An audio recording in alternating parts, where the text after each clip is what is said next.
Haleluya, puji Tuhan, salam damai sejahtera di dalam cinta kasih daripada Tuhan Yesus Kristus. Saya ucapkan selamat pagi pada Rabu pagi ini tanggal 27 Desember 2023. Kita bersyukur kepada rahmat anugerah kasih daripada Tuhan yang sudah memelihara kita dari sejak kita memasuki di bulan Desember, bulan yang terakhir, sampai kita makin mendekati hari yang terakhir di bulan Desember. Kita tinggal 4 hari lagi kita memasuki tanggal 31 Desember 2023. Berarti pula kedatangan Tuhan semakin dekat. Berarti pula kita menantikan hari yang besar, hari yang mulia, hari yang penuh keagungan, di mana kita menantikan kedatangan Bapa kita Yesus yang sangat-sangat kita cintai. Dunia semakin lenyap, tapi bagi orang melakukan kehendak Allah akan hidup kekal selama-lamanya. Itu belajar kita hidup untuk mengerti kehendak Tuhan, karena hidup adalah sebuah kesempatan. Saya Pastor Yakub Rahmat saat ini masih di Jember dalam rangka pelayanan pekerjaan Tuhan pada Natal. Sampai Yesus datang, saya tetap melayani pekerjaan Tuhan. Sampai suatu hari kita berjumpa dengan Tuhan Yesus. Hidup ini adalah kesempatan. Hidup ini untuk melayani Tuhan. Jangan sia-siakan waktu yang Tuhan beri. Hidup ini harus jadi berkat. Oh Tuhan, pakailah hidupku selagi aku masih kuat. Amin, haleluya. Bila saatnya nanti ku tak berdaya lagi, hidup ini sudah jadi berkat. Amin, haleluya. Dalam kitab Efesus pasal 5, 16, 17 demikian firman Tuhan. Dan pergunakanlah waktu yang ada, karena hari-hari ini adalah jahat. Sebab itu janganlah kamu bodoh, tetapi usahakanlah supaya kamu mengerti kehendak Tuhan. Amin, haleluya. Oh Tuhan, pakailah hidupku selagi aku masih kuat. Amin, haleluya. Bila saatnya nanti ku tak berdaya lagi, hidup ini sudah jadi berkat. Ya Tuhan, punya mula kebesaran dan kejayaan, kehormatan, kemasyhuran dan keagungan. Ya segala-galanya yang ada di langit dan di bumi. Ya Tuhan, punya mula kerajaan. Haleluya. Dan Kau yang tertinggi itu melebihi segala-galanya sebagai kepala. Sebab kekayaan dan kemuliaan berasal daripada-Mu, dan Engkaulah yang berkuasa atas segala-galanya. Dalam tangan-Mu lah kekuatan dan kejayaan. Dalam tangan-Mu lah kuasa membesarkan dan mengokohkan segala-galanya. Sekarang ya Allah kami bersyukur kepadamu dan memuji nama-Mu yang agung itu. Amin, haleluya. Oh Tuhan, pakailah hidupku selagi aku masih kuat Bapa. Bila saatnya nanti ku tak berdaya lagi, hidup ini sudah jadi berkat. Amin. Terpujilah nama Bapa kita Yesus Kristus. Hidup ini ada kesempatan, hanya berlangsung satu kali. Firman Tuhan katakan tadi, supaya kita jangan bodoh, tapi mengerti kehendak Tuhan. Pergunakan waktu yang ada, karena hari yang dari jahat. Jahat karena dunia ini sudah dikuasai iblis. Dalam 1 Yohanes pasal 5 ayat 19, dunia ini dibawah kuasa si jahat iblis. Bukti nyata waktu Yesus ada di muka bumi 2000 tahun yang lalu, mendapatkan pencobaan dari si iblis. Sampai akhirnya iblis memakai si pengkhianat Yudas Iskariot. Dia akhirnya mengkhianati Yesus, menyalibkan Yesus. Dari sejak awal dunia penuh dengan kejahatan. Kain bunuh Habel. Banyak manusia-manusia begitu jahat. Ikuti kehendak daging, ikutin suara iblis. Seperti Yudas Iskariot, kalau kita baca, ikutin suara iblis. Maka pentingnya kita selalu mendengar suara Tuhan, supaya hari-hari kita melangkah bersama dengan Yesus. Oh Tuhan, pimpinlah hidupku selagi aku masih kuat dan sehat. Bila saatnya nanti ku tak berdaya lagi, hidup ini menjadi perkenanan Tuhan. Penting biar hidup kita menjadi perkenanan Tuhan. Karena Tuhan berfirman, saya mau baca dalam Roma 14 ayat 8 dikatakan, sebab jika kita hidup untuk Tuhan. Dan jika kita mati untuk Tuhan. Jadi baik hidup atau mati, kita adalah milik Tuhan. Ini saudara bahagia. Saya selalu memuji, memuliakan, melayani pekerjaan Tuhan. Jakarta, pulang ke Jember, keliling lagi ke negara, terus juga di daerah-daerah, dan juga ke Israel. Oh, luar biasa. Senang sekali melayani pekerjaan Tuhan. Karena dia janji Tuhan nanti, setia sampai mati, Tuhan akan memberikan mahkota kehidupan. Biar kita mau setia sampai kapanpun. Kita mau berpegang teguh kepada firman Allah. Kita mau hidup di dalam rencana janji yang Tuhan sempurna. Jangan ikutin suara daging, jangan ikutin suara manusia, ikuti firman Tuhan. Kan manusia di dalam Ibrani 9 ayat 7, manusia akan mati, tapi bagi orang yang melakukan kehendak Allah akan hidup kekal selama-lamanya. Amin. Mari kita kembali kepada firman Tuhan. Semua karena anugerah Tuhan. Biar hari ini hari kita melangkah bersama dengan Yesus. Mari kita membaca firman Tuhan pada kesempatan yang indah. Biar kita senantiasa diisi dengan kuasa firman Tuhan yang menuntun tiap langkah hidup kita. Ampuni Tuhan Yesus. Sucikan Tuhan mulutku, sucikan hatiku, sucikan pikiranku ya Bapa. Sebentar kami mau baca firman-Mu. Firman-Mu ku taruh dalam hatiku, supaya ku tidak berdosa kepada Tuhan. Segala puji hormat bagi kemuliaan Bapa di surga. Dalam nama Tuhan Yesus Kristus kami sudah berdoa mengucap syukur. Haleluya. Amin. Amin. Puji Tuhan. Semua kan anugerah Tuhan. Diizinkan kita dikasih napas, bernapas sampai Rabu pagi tanggal 27 Desember 2023.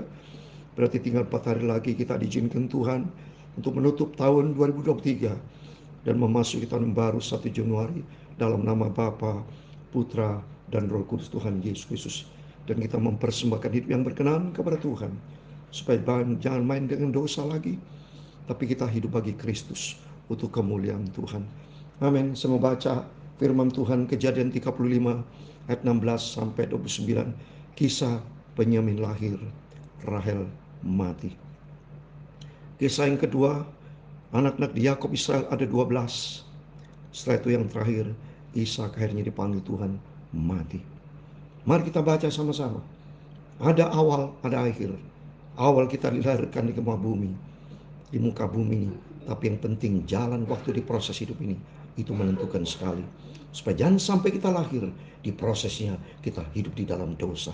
Tapi mari kita dari awal hidup, lahir, diizinkan Tuhan lahir. Dan kedua, lahir baru. Dan ketiga, hidup yang kekal. Itu ingat, ada 3 poin. Kita lahir di muka bumi yang pertama. Kedua, hidup lahir baru. Dan ketiga, hidup bersama Yesus, hidup kekal. Amin. Mari kita buka firman Tuhan dari Kejadian pasal 35 ayat 16 sampai 29 demikian firman Tuhan. Sesudah itu berangkatlah mereka dari Betel. Ketika mereka tidak berapa jauh lagi dari Efrata, bersalin Rahel, dan bersalinlah itu sangat sukar. Wah, kasihan saudara Rahel ini, istri Yakob. Kan Yakob pertama waktu mau dibunuh Esau kan pergi ke rumah Laban, ya, umnya itu, ya. Dan dia mencintai Rahel. Tapi ternyata Laban kasih anak yang pertama si Leah. Padahal Yakob senang sama Rahel, ya. Tapi kenyataannya Rahel kasihan karena dua-duanya mandul, ya. Leah juga minta kepada Tuhan tidak dikasih, akhirnya dikasih. Leah dibuka, ya, ada 4 anaknya kan sudah seterang, ada Ruben, ada Lewi, ada Yehuda, Simeon, ya. Tapi Rahel enggak, saudara. Tapi Rahel dia minta sama Tuhan, cuma ini kesalahan, ya. Leah kasih Silpa, kalau Rahel kasih ikunnya Bilha, ya. Mari kita baca berikutnya. Tapi Rahel punya anak pertama itu Yusuf, ya. Terus yang dikasih Benyamin tapi mati nih, saudara. Coba kita lihat, ya. Kasihan saudara, ya. Sedang ia sangat sukar bersalin, berkatalah bidan kepadanya, jangan takut, sekali lagi ini pun anak laki-laki kau dapat, ya. Jadi ternyata ibu-ibu, ya, dari dulu melahirkan sudah ada yang sengsara. Rahel ini sengsara memang itu akibat dosa, saudara. Ya, makanya pentingnya kita apapun jangan main-main dengan dosa. Ada kesalahan juga Rahel, saudara, karena dia ngasih si Bilha itu, ya. Jadi saya kira kurang setuju, saudara. Sebetulnya Bilha itu dari Rahel jangan dikasih, saudara, ya. Jadi situlah, ya, manusia masuk itu banyak akal-akalan, ya. Akhirnya ya kesulitan sendiri nih. Tapi itulah untung Yesus masih baik, ya, selalu dipelihara sama Tuhan. Tapi akhirnya memang mati. So, perhatikan ini ayat 18.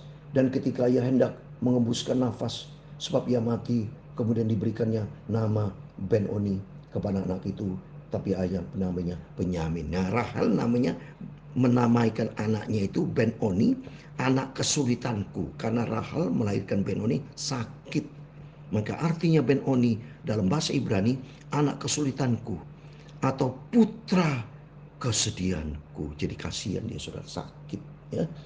Inilah maka saya berdoa buat Bapak Ibu kalau melahirkan, banyak berdoa minta ampun sama Tuhan supaya lahirnya tuh selamat, ya. Tetapi Yakub mengasih nama Benyamin, saudara, ya. Nah, Benyamin sama artinya, saudara, anak tangan kananku, putra di sisi kananku. Dari Yakub punya anak yang terakhir Benyamin disayang, saudara. Nanti kita lihat berikutnya, ya. Jadi ini sejarah yang kita mengerti akan firman Tuhan.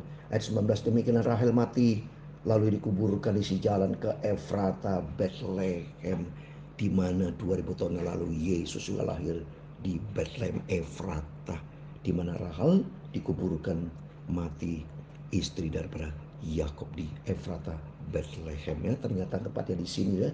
Saya puji Tuhan sudah 62 kali ke Israel, ke Bethlehem Efrata. Saya tahu persis ke situ, ya. Itu semua karena kemurahan Tuhan. Semua karena anugerah Tuhan. Oleh itu saya menghargai kasih karunia Tuhan. Saya tidak mau main menjadi hamba Tuhan. Hamba Tuhan yang benaran, hamba Tuhan yang serius, yang cinta Tuhan, yang taat kepada firman Tuhan. Sehingga hidup kita menjadi berkat, hidup kita menjadi perkenanan Tuhan. Supaya suatu kalau Yesus datang, kata diangkat, menjadi kerinduan saya. Saya mau rapture bersama Yesus. Diangkat hidup-hidup dipakai Tuhan. Pakai hidupku. Tolong bantu doa buat saya. Supaya terus saya beritakan firman Tuhan. Firman kebenaran. Supaya orang menjadi serupa dengan Kristus. Lupakan dosa, stop dosa. Tapi hidup bagi Kristus. Karena hidup kita berasal dari Tuhan. Bukan dari dunia. Bukan kita dicipta oleh iblis. Kita diciptakan sama Tuhan. Kalau diciptakan Tuhan, mari kita cinta Tuhan. Ikuti firman Tuhan. Ayat 20. Yakub mendirikan tugu di atas kuburnya. Itulah tugu kubur Rahel sampai sekarang. Sudah itu berangkatlah Israel. Lalu ia memasang kemahnya di seberang Migdal Eder, ya. Di sana itu ada menara ternak, saudara, di Migdal Eder, ya. Ayat 22. Ketika Israel diam di negeri itu, terjadilah bahwa Ruben sampai tidur dengan Bilha, gundik ayahnya, dan kedengaran hal itu kepada Israel. Wah, coba ini manusia jatuh di dalam dosa jahat, saudara, ya. Ruben ini kan anak sulung daripada Leah, anak Yakob, saudara. Ini Bilha kan gundik daripada Yakob itu dari Rahel. Masa tidurin jadi nggak benar, saudara? Akhirnya konsekuensi dosa. Resiko dari perbuatan dosa Ruben, hilang hak kesulungan Bapak. Tidak main-main dosa, jangan main-main dosa. Stop di sini kita bisa belajar, saudara. Ada di sini anak baik, ada anak bandel. Kalau Yusuf baik, ya. Waktu diganti istri Potifar, tidak mau dia. Tapi Ruben bandel ini. Masa isinya gundinya Yakob itu si Bilha. Coba bisa tidur. Coba makanya saya mau baca. 1 Tahun pasal 5 ayat 1. Hilang kesulungan saudara. 1 Tahun pasal 5 ayat 1 dikatakan. Anak-anak Ruben, anak sulung Israel, dia anak sulung. Tapi karena ia telah melanggar kesucian petiduran ayahnya, maka hak kesulungan diberikan kepada keturunan dari Yusuf, anak Israel juga, sekalipun tidak tercatat di dalam silsilah sebagai anak sulung. Gak bisa, jangan main dosa, takut sama Tuhan. Stop dosa, mari kita mau cinta Tuhan. Hiduplah di dalam kebenaran firman Tuhan, karena ujungnya nanti kematian. Kalau saudara mati di dalam tinggalan dosa, upah dosa maut, dalam Roma 6 ayat 23. Tapi kasih karunia hidup yang kekal. Mari kita bertobat semuanya. Jangan sampai main dosa, tapi hiduplah di dalam kebenaran Tuhan. Terus berikutnya ayat 22b. Adapun anak laki Yakub 12 orang banyak. Nah ini Yakub diganti Israel yang sudah saya jelaskan ya. Inilah keturunan Israel ya. Yang ada 3 anak Leah ialah Ruben, ada suku Ruben, anak sulung Yakub yang tadi bandel tadi itu.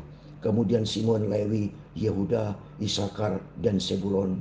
Anak Rahel ialah Yusuf dan Benyamin. Jadi Rahel melahirkan anak kandungnya Yusuf yang diberkati Tuhan. Ya, waktu diganggu istri Potifar, dia kuat, dia hidup di dalam kekudusan Tuhan. Yusuf dipakai Tuhan yang diberkati. Benyamin dan anak Bilha ialah budak perempuan Rahel, ialah Dan serta Naftali. Dan anak Silpa budak perempuan Leha ialah Gad dan Aser. Itulah anak laki Yakob yang dilahirkan baginya di Padan Am. Itulah nama-nama suku bangsa Israel ya. Ayat 27. Lalu sampailah Yakob pada Ishak ayahnya di Mamre dekat Kirya Arba. Itulah Hebron, tempat Abraham dan Ishak tinggal sebagai orang asing. Adapun umur Ishak 180 tahun. Ishak umur 180 tahun, Ibrahim 175 tahun papanya. Ayat 29 terakhir. Lalu meninggallah Ishak, ia mati dan dikumpulkan kepada kaum leluhurnya. Ia tua dan suntuk sumur. Itu menguburkan suntuk sumur, maka Esau dan Yakub anak-anaknya menguburkan dia. Amin. Demikian firman Tuhan. Di sini kita bisa belajar. Ada 2 kematian, Rahel mati, Ishak juga mati. Artinya setiap manusia, kata firman Tuhan Ibrani 9 ayat 7, mati suatu saat manusia akan mati. Setiap kita semua akan tinggalkan dunia ini. Tapi ceritanya, prosesnya harus benar, saudara. Jangan seperti contohnya kayak Ruben, ya masih dia berbuat dosa, berzina, itu kan dari Yakub. Bandel, saudara. Inilah manusia banyak hidupnya tidak sesuai dengan firman Tuhan. Yudas Iskariot mengkhianati Yesus. Raja Saul juga banyak pengkhianatan tidak ikuti firman Tuhan. Tapi melalui firman Tuhan kita paham, mari jadikanlah hidup ini hidup yang berkenan kepada Tuhan. Karena suatu hari kelak setiap kita harus bertanggung jawab. Dalam Ibrani pasal 4 ayat 13, setiap kita nanti harus bertanggung jawab. Mari kita mempertanggungjawab diri kita benar di hadapan Tuhan. Dalam Roma pasal 8 ayat 1, orang yang di dalam Kristus Yesus akan lolos nanti, tidak akan mengalami penghakiman. Yang di dalam Kristus artinya kita mau taat, kita mencintai Yesus, karena hidup ini adalah milik Tuhan. Oh Tuhan, pakailah hidupku selagi aku masih kuat. Amin, haleluya. Bila saatnya nanti ku tak berdaya lagi, hidup ini sudah jadi perkenanan Tuhan. Ini penting, perkenanan Tuhan. Oh Tuhan, pakailah hidupku untuk menjadi kemuliaan Tuhan. Bila saatnya nanti ku mau berjumpa dengan Yesus, hidup kekal di surga selamanya. Amin. Tuhan memberkati engkau dan melindungi engkau. Tuhan menyinari engkau dengan wajahnya dan memberi engkau kasih karunia. Tuhan menghadapkan wajahnya kepadamu dan memberi engkau damai sejahtera. Bapa kami di surga, dikuduskanlah namamu, datanglah kerajaanmu, jadilah kehendak-Mu di bumi seperti di surga.